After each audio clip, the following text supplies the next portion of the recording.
Hi, I'm Andrew Smith, and in this video I'm going to share this chart that I've put together that provides a framework for how you can understand end-time prophecy. Although this is an independent video, it will provide the foundation for a later series that I'm planning that goes over the prophecies of Daniel and Revelation in detail. So I will be referring back to this chart in that series and providing some additional information that won't necessarily be in this video. This video is just to share the chart, the timeline, so that you can understand the framework. It includes verses so that you can study these things for yourselves. Let's get started.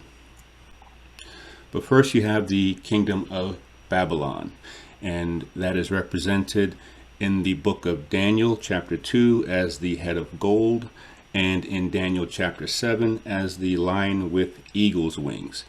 Now, Daniel chapter 2, of course, is the foundational chapter for understanding end-time prophecy.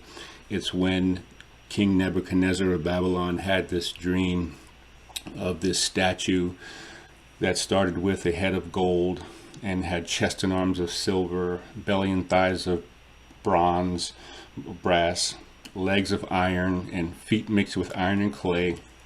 And this whole statue was struck by a rock that was made without human hands. And this rock destroyed the statue and grew into a mountain which represents the kingdom of the Most High God. And in that dream, Daniel gives Nebuchadnezzar the interpretation, and he tells Nebuchadnezzar that the dream is relevant to the end times, or those living in the latter days.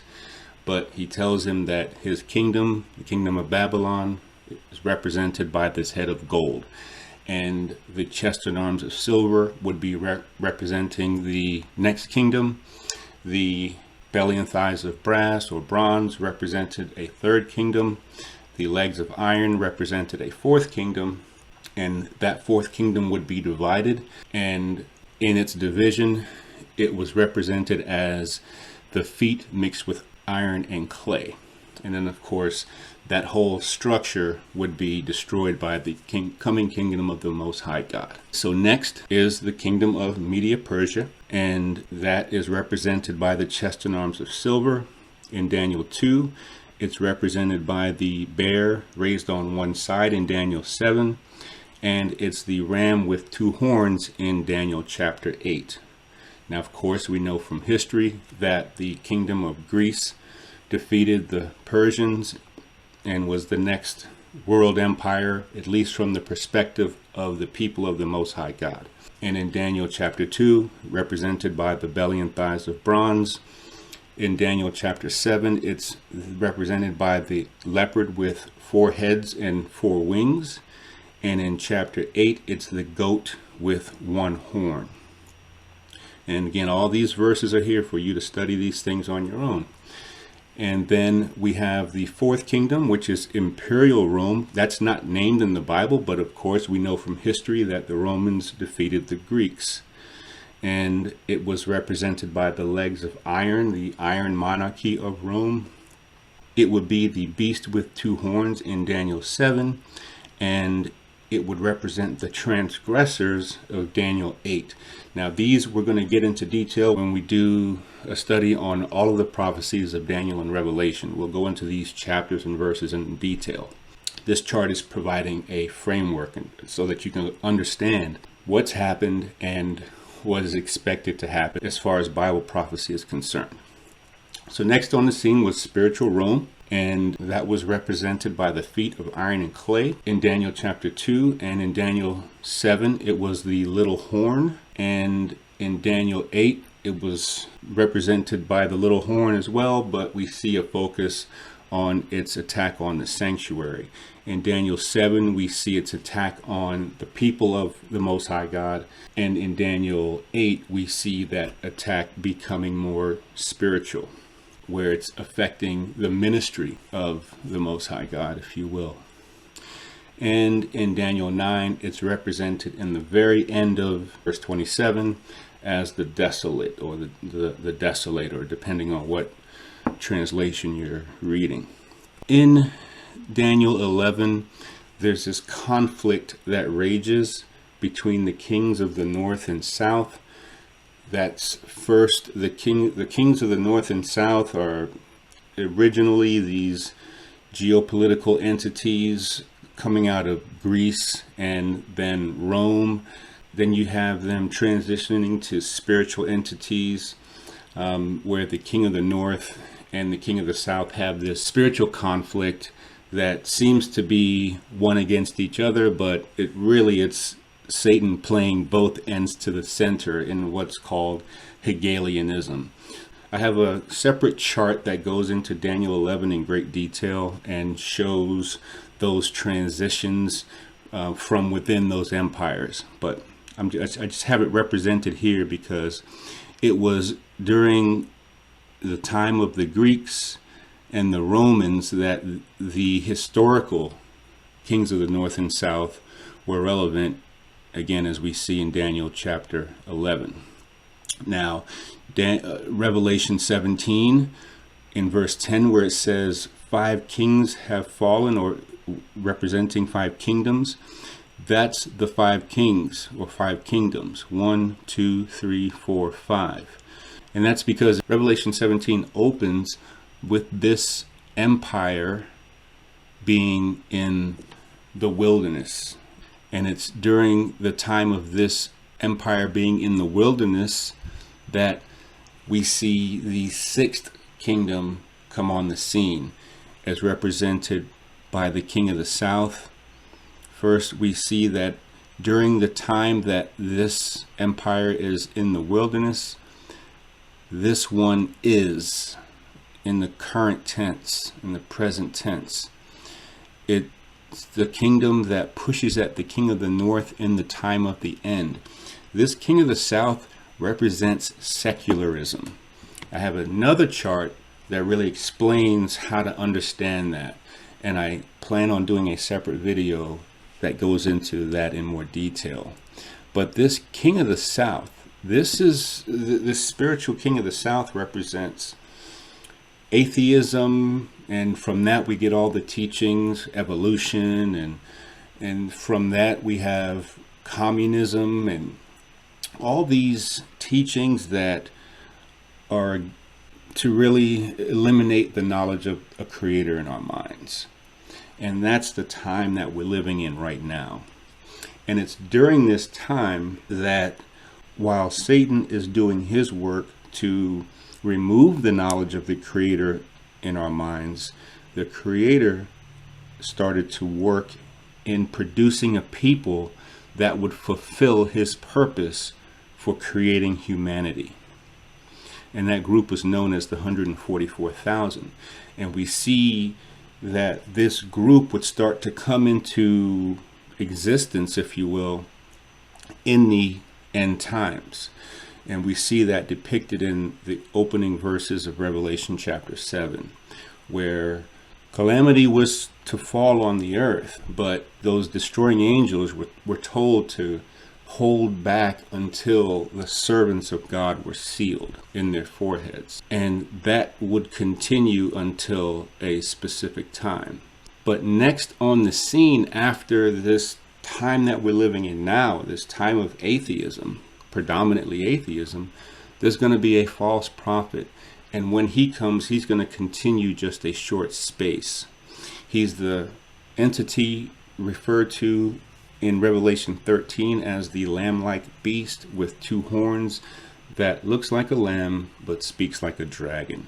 Revelation 17 verse 10, this is where it says, "This is the one that is not yet come, but when he comes, he will continue a short space." And he's the one that sets up the image to the beast, the beast that most people think of when they think of Revelation. And he will enforce the beast's way, or the beast system of worship. And that beast is also referred to as the Antichrist. And this system, this Antichrist beast system in the end times, will reign for 42 months. And what we can expect during this time is what the secular world refers to as the New World Order. But in Revelation 17:11, it says it is the eighth kingdom, but it is of the seven. So you have 1, 2, 3, 4, 5, 6, 7, eighth kingdom, but this same kingdom is of the seven. So it's a re-emergence of this kingdom that was in the wilderness during the time that the sixth kingdom was reigning. It's the beast that ascends out of the bottomless pit in Revelation 11:7. It's the beast that had the deadly wound healed in Revelation 13:3. See, back here, there was a separation of church and state. 1798 is when Napoleon his forces under General Berthier went into the Vatican, and they took the Pope prisoner, basically, which ended the reign of this entity as far as church and state were concerned. But there's going to be a reunion of church and state with this Antichrist system being at the head of it. It's going to promise peace and safety and say everything is going to be all right as long as you comply with their mandates. It's the system that deceives by this Greek word pharmakia, which is translated as sorceries, but it's where we get our words in English like pharmaceuticals and pharmacy, etc. But during this time, during this 40 months, we can also expect what some circles refer to as the loud cry. This is the tidings from the east in Revelation 7 verses 1 through 4 and Daniel 11 verse 44. This is the response, if you will, to the sealing of the 144,000. Again, Revelation 7, 1 through 4. During this time, we can expect to hear what Revelation 14 refers to as the messages of the three angels. The first angel's message is a call to worship the Creator, and that's a direct response to the atheist system that we're living in now.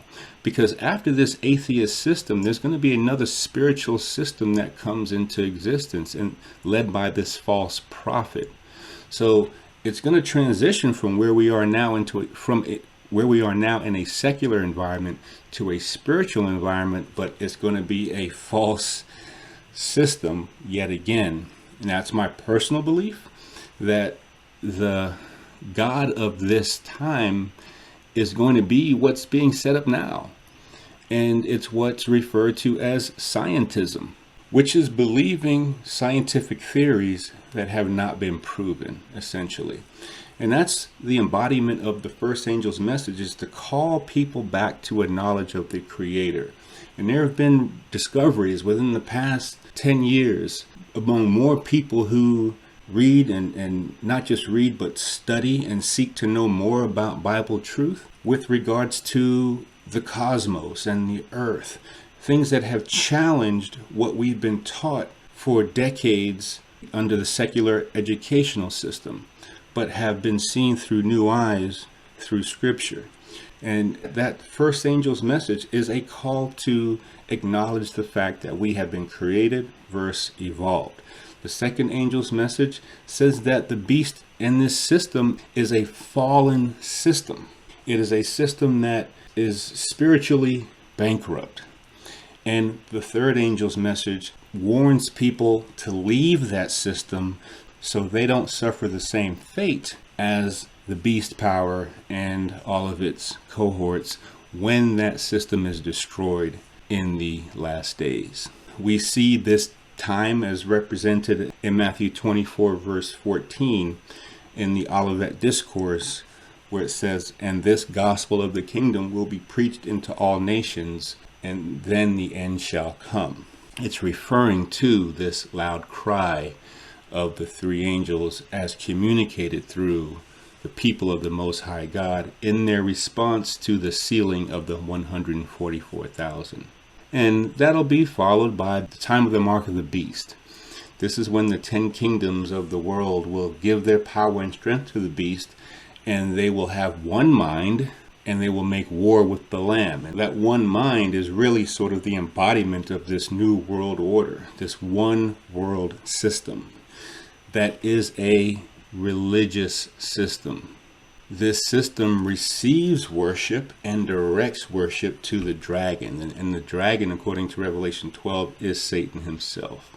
It makes war with the saints and with the Most High God. It really seeks to usurp the place of God and insert its own self there, and redirects worship that should be towards the Most High God and receives it for itself. And it makes war against what Revelation 11 verse 7 refers to as the two witnesses. And those two witnesses are the Old and New Testament. Those two witnesses represent Scripture. And that will all culminate in the enforcement of the mark of the beast. And that's really what everything is moving towards. And that's why the third angel's message is a warning to leave that system.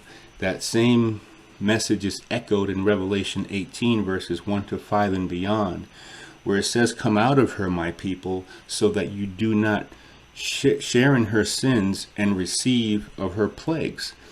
And the plagues that are mentioned there are the very next thing that we see in the timeline, the 7 last plagues. And we see those represented in all of these verses. And one of the things that we can understand of this time, first, it's a short space. Matthew 24 even indicates that it's not a long period of time. Same with Psalm 91. But basically, Psalm 119 verse 126 says, "It is time for thee, Lord, to work, for they have made void thy law." So during this time, the law of God has been completely eradicated amongst society, except for those being sealed within that time as the 144,000. And the 144,000 are those who will be alive during that time, but they will be protected. They will be shielded by the Most High God and provided for. The bread and water will be sure during that time. Again, all these verses represent the 7 last plagues. And in Revelation 16, it clearly says these plagues fall on those who have the mark of the beast. So those who comply with this world system will be those who are affected by the 7 last plagues. Believers of the Most High God, or at this time the 144,000, will still be on earth. They won't be secretly raptured or anything like that. They will still be on earth, but they will be protected, because it's during this time that those who receive the mark of the beast and those who are leading that system will make war against the 144,000. And that's what Revelation 16 refers to as Armageddon. It's a spiritual war that never has to be fought, because the Most High God is going to fight the battle for the 144,000. And following that, immediately following that, even as it says in Revelation 16, is the second coming. And I have all these verses here that represent that time as well. So as much as we want this, we have to go through this. We can expect to see this transition from secularism to something more spiritual. But again, I believe that spirituality will be science-based, if you will.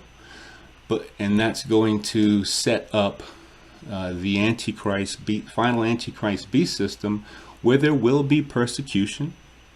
And these are the things that are not as desirable to know that we have to go through, but things that are necessary so that we can experience the second coming. And this is when those who died in faith will be resurrected, and those who are alive, in other words, the 144,000, which is a symbolic number, it's not a literal 144,000 people, they will be alive during that time. And Paul says, we will not all sleep, but in a moment, in the twinkling of an eye, we will be changed. And that's referring to the 144,000. But he also speaks in 1 Thessalonians of that those who are awake will not go before those who are asleep, those who are dead in Christ, those who are dead having faith in the Most High God. But they will all be caught up together in the air. And those things are clear as far as the details surrounding the second coming, as far as there not being a secret rapture and all those things. Again, we want this, but we have to first go through this. Now, it's not over, because after the second coming, there is going to be 1,000 years of judgment. Now, this isn't as the evangelicals teach about 1,000 years on earth. This judgment takes place in heaven. And all these verses represent that.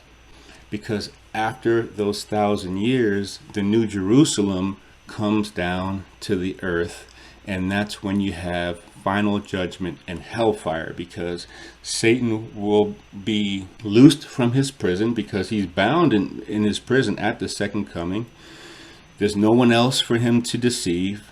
The unrighteous are asleep. The righteous are with the Most High in heaven for the 1,000 years, for this judgment time where we can see how all of this and beyond unfolded. We can get insight into creation and what happened in the fall, starting with Lucifer, continuing on with Adam and Eve, and so forth.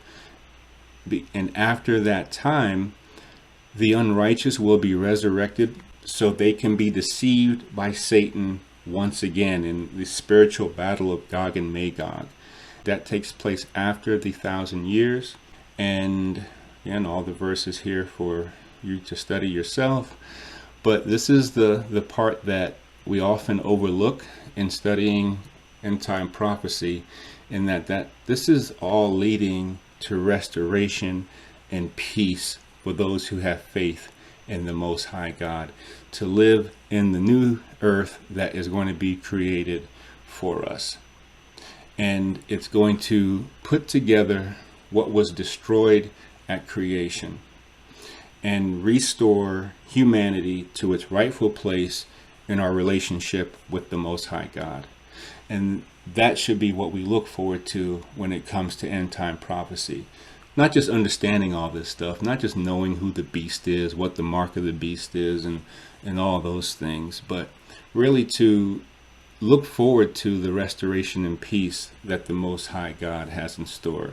You know, as he says, as Paul says, eyes have not seen, nor has entered into the heart of man the things that God has in store for those who love him. Now, I'm sure I'm paraphrasing that verse, but the message is the same. All that we have to endure will pale in comparison to the peace that he has for all of us who love him.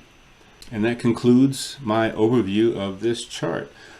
Hopefully you can take this yourself and study these verses, and if you see something different, obviously, please let me know, but at least this gives you some insight into where we are now, what we can expect, and the system to avoid, so that we can experience the peace that the Most High Creator God has in store for his people.